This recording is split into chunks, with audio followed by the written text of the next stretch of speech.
평화가 소중한 때에 이렇게 서로 평화를 기원할 수 있는 우리 성도들이 있고 공동체가 있다는 것이 참 감사한 일입니다.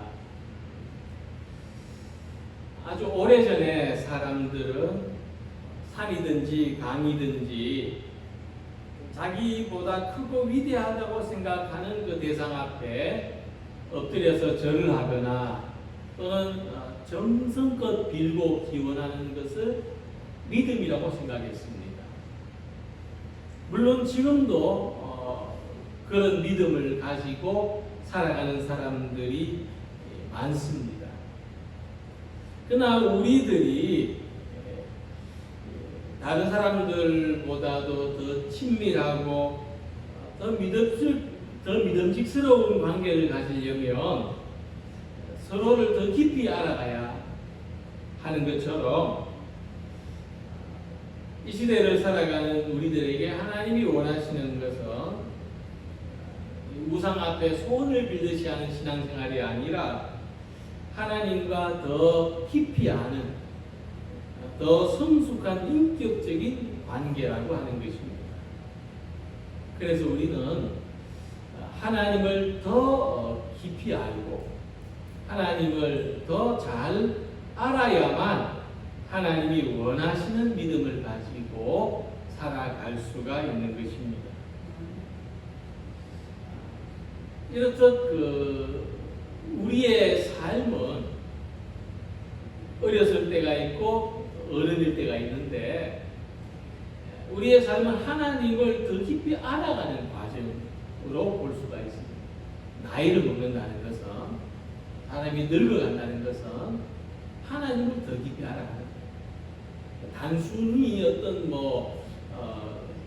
퇴화되는 그런 과정, 소멸되는 그런 과정하고는 다르다고 하는 겁니다.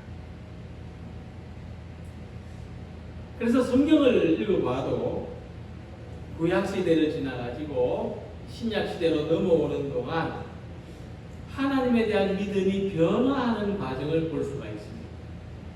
성장하는 과정이죠. 율법에서 복음, 또 유대인들 중심에서 이방인들에게로 확장되고 제사에서 예배로 더 깊은 영과 진리의 만남으로 이런 과정을 거쳐서 하나님은 우리들과 보다 더 친밀하고 보다 더 믿음직스러운 관계를 원하신다는 것을 알 수가 있는 것입니다. 그 중에서도 우리는 이 신구약의 중간쯤에 있는 이 호세아 선지자의 말씀을 주목하게 되는데 호세아는 하나님께서 우리에게 무엇을 원하시는지 이렇게 전했습니다.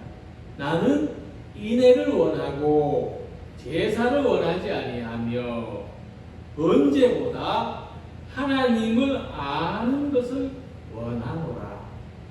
그러니까 하나님께서는 수많은 제사보다도 자비로운 삶, 우리가 자비롭게 사는 것을 하나님께서는 우리가 천천만만에 양과 소를 잡아서 제물을 드리는 것보다 하나님에 대해서 아는 것을 하나님 알기를 더 원하신다는 말씀입니다. 그런데 호세아 선지자가 말한 대로 하나님을 안다는 것은 지식으로 배우거나 공부를 해서 아는 것과는 다른 차원입니다. 그것은 하나님을 경험하는 것을 말합니다. 여기에 소금이 있는 것을 아는 것과 이 소금을 찍어서 맛을 보고 아는 것은 다른 차원이죠. 그래서 하나님을 안다는 것은 하나님의 성품을 경험하는 것인데 이런 호세아에게 하나님은 특별한 주문을 하십니다. 하나님을 알게 하기 위해서. 그것은 고멜이라는 여인과 결혼을 하고 자녀를 낳으라 하는 것입니다. 그런데 이 고멜은 아주 특이한 여인이었습니다. 있습니다. 남편이 있고 세 자녀가 있음에도 불구하고 남편과의 신의를 배반하고 수시로 집을 나가서 다른 남자와 결혼해서 사는 여인이었습니다. 하지만 하나님께서는 호세아에게 또 어떤 말씀을 하시는가 하면 이 고멜을 다시 집으로 데려와서 같이 살라고 하십니다. 그래서 성경을 연구하는 학자들은 이 호세아하고 고멜과의 이 결혼 이야기를 실제로 있었던 이야기라기보다는 상징적인 이야기로 해석을 합니다. 그러니까 일반적이지 않은 그런 모습이기 때문이겠지요. 도저히 사람의 상상으로 이해할 수 없는 그런 모습이기 때문일 것입니다. 그런데 실제적이든 상징적이든 이 이야기를 통해서 하나님이 우리에게 가르쳐 주시려고 하는 바가 있다는 겁니다. 그럼 하나님은 무엇을 가르쳐 주려고 하시는가? 호세아서에서 어떤 단어가 자주 등장하는지를 살펴보니까 긍휼이라고 하는 단어가 8번 나타났습니다. 에브라임이여 내가 어찌 너를 놓겠느냐, 이스라엘이여 내가 어찌 너를 버리겠느냐, 내 마음이 내 속에서 돌이키어 나의 긍휼이 온전히 불붙듯 하도다. 이 호세아를 떠난 이 고멜, 이 여인은 하나님에 대한 믿음을 배반하고 우상을 섬긴 이스라엘 백성들을 상징합니다. 그러나 하나님은 그들을 긍휼히 여기셔서 놓아버리지 않으시고 한없는 사랑으로 다시 붙들어 주신다는 것입니다.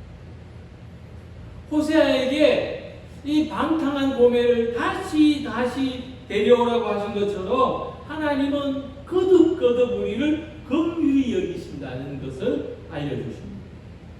오늘 함께 읽으신 말씀에 나타나는 긍휼이라고 하는 단어는 이와 같은 배경을 가지고 있습니다.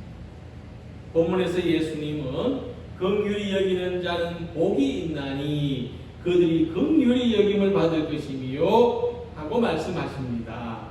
우리는 먼저 긍휼히 여기시는 하나님을 만나야 하고 긍휼히 여기시는 하나님을 알아야 하는 것입니다. 사람은 태어날 때부터 죄인이라고 하는 것이 기독교의 교리입니다. 되게 잔혹한 것 같지만 여기에는 배경이 있고 이 교리에서 유아 세례가 비롯됐습니다. 가난 아기들도 세례를 통해서 죄 씻음을 받아야 한다는 것입니다. 우리가 이와 같은 믿음을 가지게 된 것에는 아우구스티누스의 영향이 아주 큽니다. 아우구스티누스는 고백록에서 갓난 아기에게도 죄가 있다는 이야기를 했습니다. 어느 날 아우구스티누스가 어머니의 품에서 배불리 젖을 먹고 편안하게 앉아있는 어린아이를 보았습니다. 마침 그때 다른 아이가 그 젖을 먹고자 했더니 먼저 배불리 젖을 먹은 아이가 그 모습을 보고 새파랗게 질려서 노려보더라는 겁니다. 그래서 아우구스티누스는 젖 먹는 아기조차도 질투하고 시기하는 모습을 보면서 유아들이 순진무구하다는 것은 그들의 몸이 아직 때가 덜 묻었다는 것 뿐이지 심령이 순수하다는 것은 아니다 하고 말할 겁니다. 이런 배경에서 어린아이일지라도 세례를 받아야 된다는 주장을 펴게 됐고 나중에 이것이 이제 원죄의 교리하고 연결이 되는 것입니다. 이런 것을 보면 참 사람의 마음은 날 때부터, 아주 어릴 때부터도 긍휼과 사랑이 없다는 것을 생각할 수가 있습니다. 그래서 사람이 자비와 용서를 나타낼 때는 자기 스스로가 그렇게 하는 것이 아닙니다.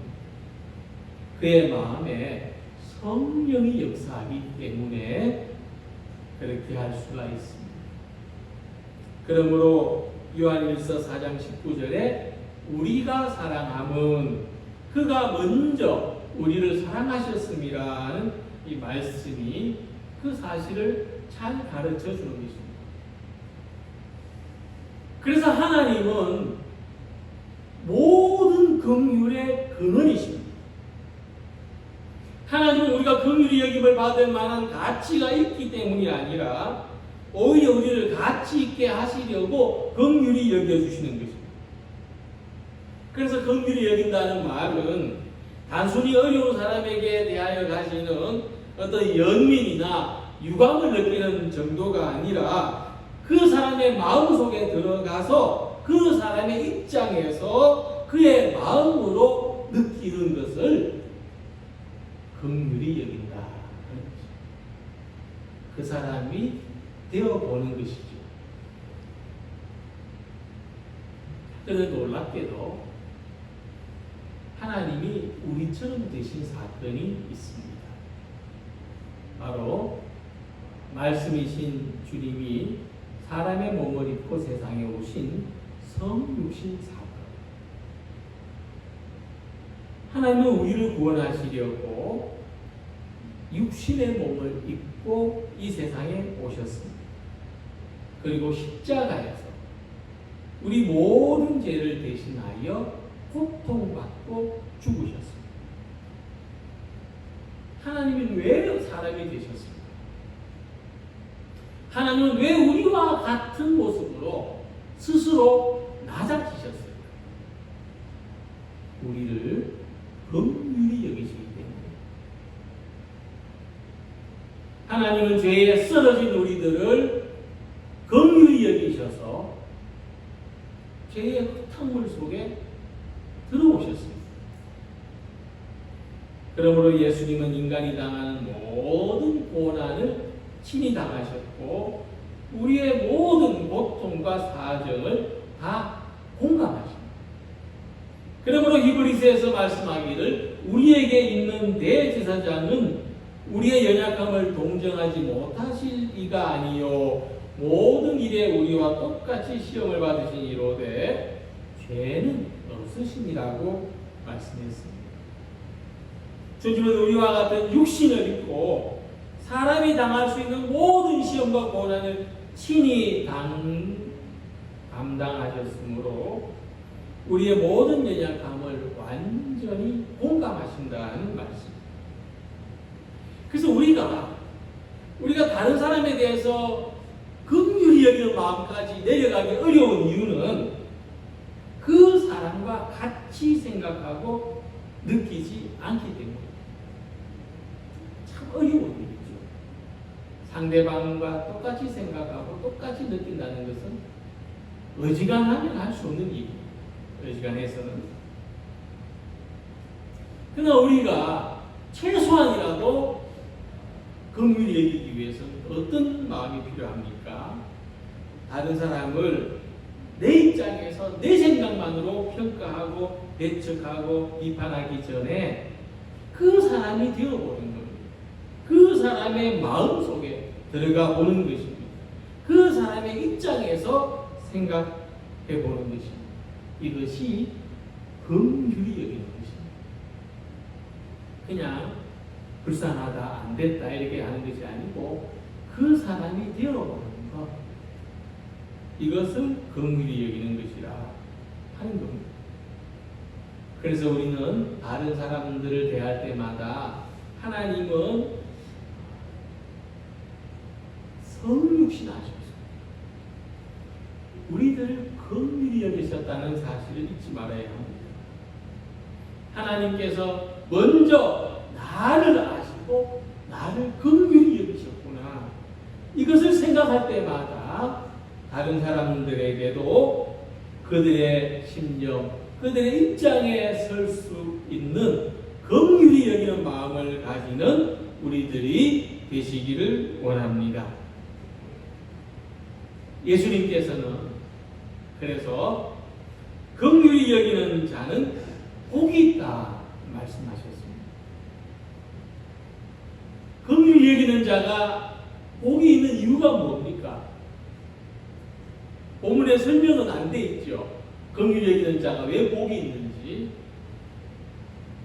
그것은 이 긍휼히 여기는 마음은 내가 가진 마음이 아니라 예수님이 주시는 마음이기 때문에, 성령께서 주시는 마음이 때문이죠. 그래서 예수님 믿는 사람들은 성령이 계신 사람이고 누구나가 긍휼히 여기는 마음을 가지고 있고 또 가지려고 해야 하는 것입니다. 그래서 우리가 신앙생활을 할수록, 하나님을 알수록 하나님은 참으로 긍휼이 풍성하신 하나님이신 것을 깨닫게 됩니다. 예레미야가 3장 22절 23절 보면 여호와의 인자와 긍휼이 무궁하심으로 우리가 진멸되지 아니함이니라. 이것들이 아침마다 새로우니 주의 성실하심이 크시도소이다 하고 노래했습니다. 하나님은 이스라엘 백성들에게 한없는 자비와 긍휼을 베푸십니다. 하나님은 우리들에게 일시적인 것이 아니라 무궁한 자비를 가지십니다. 영원히 변함없이 긍휼히 여기시는 하나님을 고백하고 있는 것입니다. 그래서 우리가 긍휼히 여기는 마음을 가져야 하는 이유는 하나님께서 긍휼히 여기시며 하나님께서 긍휼을 원하시고 기뻐하시기 때문에. 정의는 뭐냐 하면, 정의는 받은 대로 똑같이 갚아주는 겁니다. 율법에 있는 대로 눈은 눈으로, 이는 이로 갚아주는 것이 정의입니다. 그래서 하나님께 정의만 있다면 하나님은 하나님이실 수가 없습니다.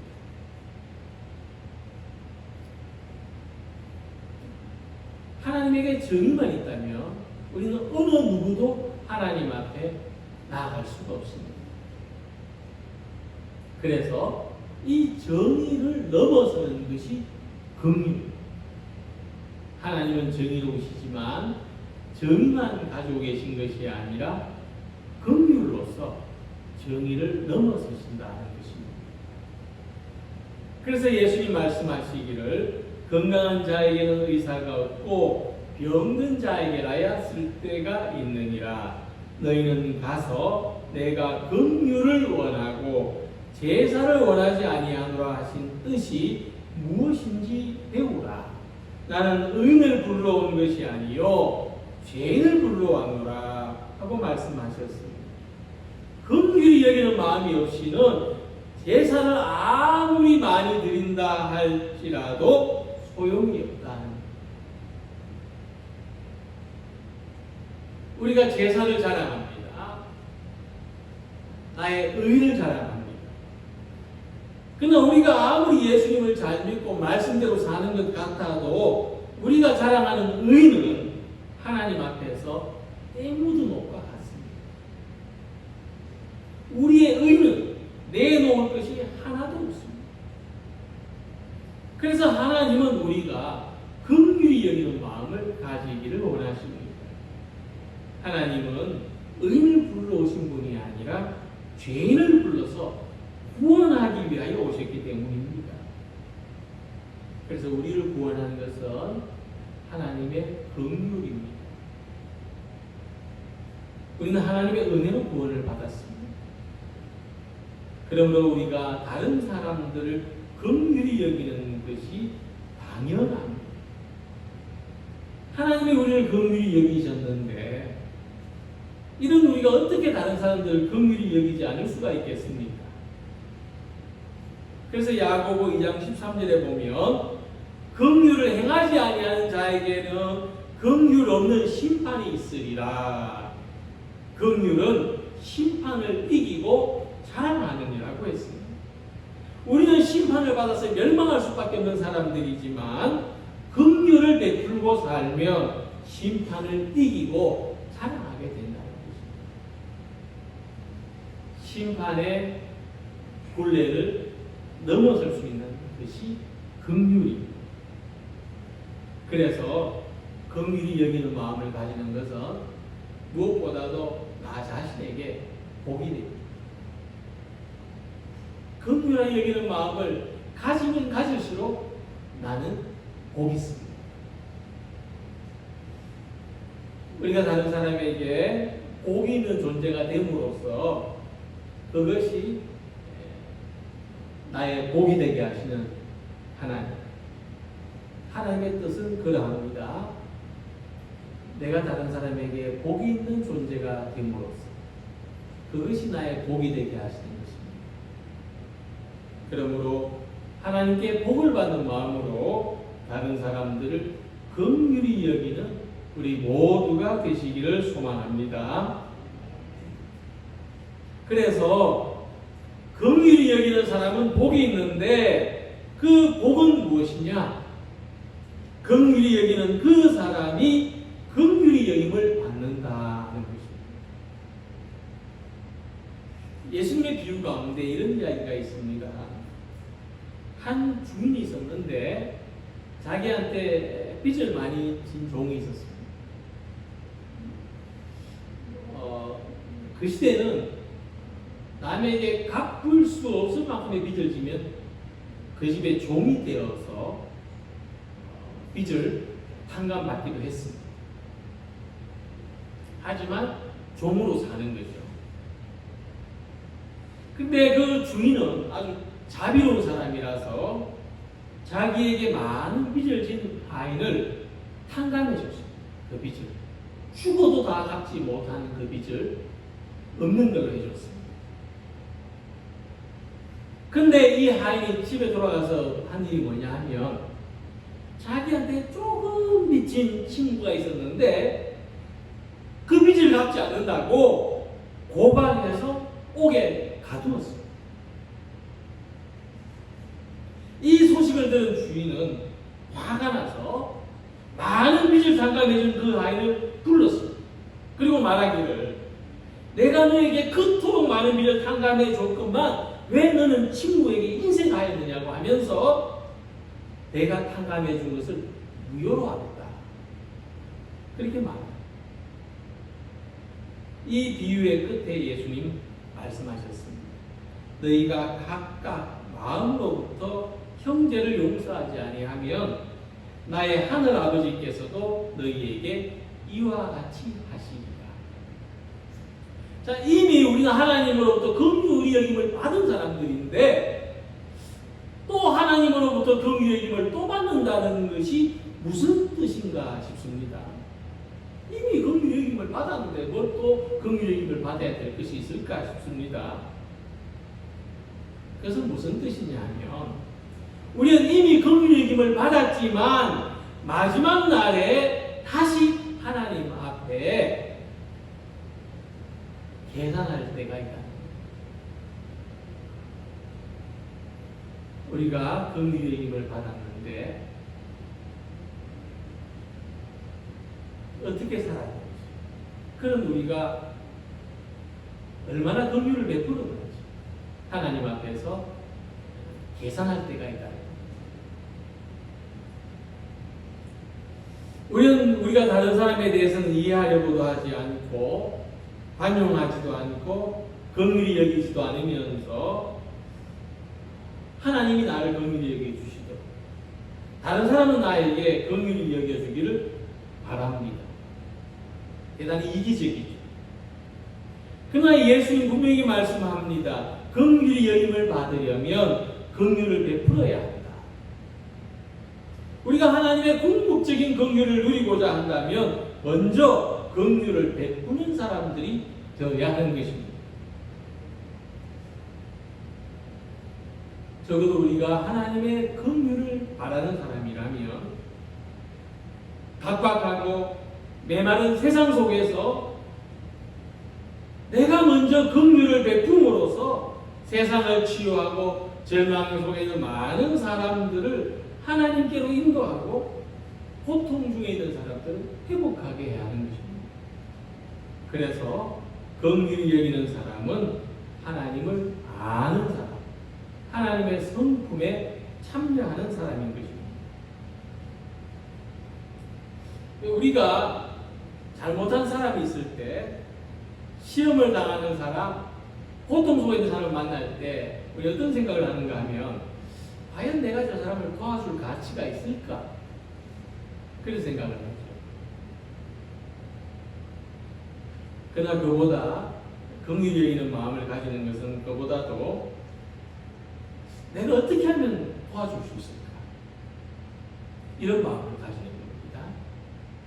앞으로는 어떤 어려운 일에 처한 사람들을 만나면 과연 내가 도와줄 가치가 있을까 하는 것보다도 어찌면 내가 좀 도와줄 수 있을까? 이런 마음을 가지시길 바랍니다. 우리가 특별히 가져야 될 긍휼의 마음이 있는데 그것은 하나님을 알지 못하는 사람들에 대한 긍휼입니다. 예수님이 이스라엘 백성들을 보시고 불쌍히 여기신 것은 그들이 목자를 잃은 양과 같이 방황하는 것을 보셨다고 했습니다. 사람들이 그렇죠.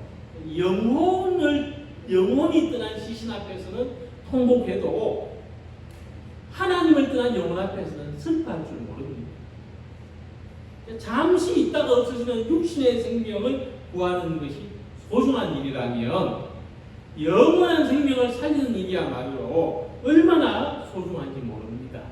이와 같이 우리는 영혼을 긍휼히 여기는, 하나님 떠난 영혼을 긍휼히 여기는 우리들이 계시기를 소망합니다. 그래서 교회는 존재 의미가 있습니다. 비록 연약하고 허물이 있을지라도 이웃을 향해서 긍휼을 베푸는 사람들이 복을 받는 공동체, 그런 복을 사모하는 공동체가 교회입니다. 교회는 불쌍히 여기는 마음으로, 영혼을 긍휼히 여기는 마음으로 주변을 돌아보아야 합니다. 특별히 우리는 긍휼히 여기는 사람들로 부름받았습니다. 주님께서 우리를 긍휼히 여기신 것처럼 우리도 긍휼히 여기는 사람들이 되기를 원하십니다. 이 긍휼히 여기는 마음은 성령의 열매입니다. 긍휼의 열매로서 또 긍휼을 낳고 영혼을 구원하는 귀하고 복된 삶을 살아가는 우리 모두가 되시기를 주님의 이름으로 기원합니다. 기도드리겠습니다.